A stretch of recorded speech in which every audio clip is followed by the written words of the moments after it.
ஓம் சாந்தி. கர்மங்களில் அசரீரி நிலை. ஞானத்தின் ஆதாரத்தில் சிந்திப்பது.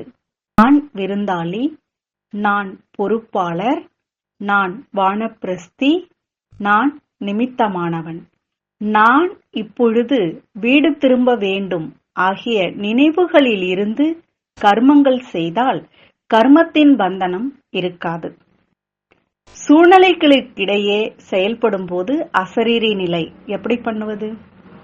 இதற்கு பயிற்சி.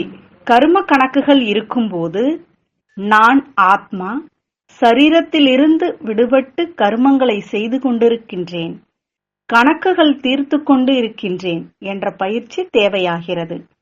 அதே போலவே கூட்டாக நிகழ்ச்சிகளுக்கிடையே ஆன செயலாற்றல்களில் ஏற்ற தாழ்வுகள் நடந்தாலும் ஞானத்தை நினைவில் கொண்டு சாட்சியாக பார்வையாளர் எனும் உணர்வினை தாரணை செய்ய வேண்டும்.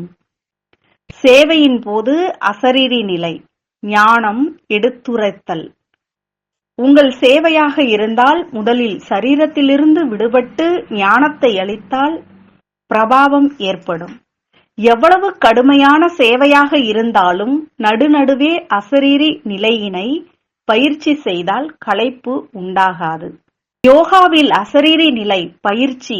நான் ஆத்மா பிரகிருதியின் மத்தியில் அமர்ந்திருக்கின்றேன், நினைவின் மூலம் சரீரத்தில் இருந்து விலகிக் கொண்டிருக்கின்றேன் ஆகிய 4 விதமான அசரீரி நிலைகளை நாம் அன்றாட வாழ்க்கையில் பயன்படுத்தி பாப்சமான் நிலையை அடைவோம் என்பது பாபாவின் கருத்தாகும்.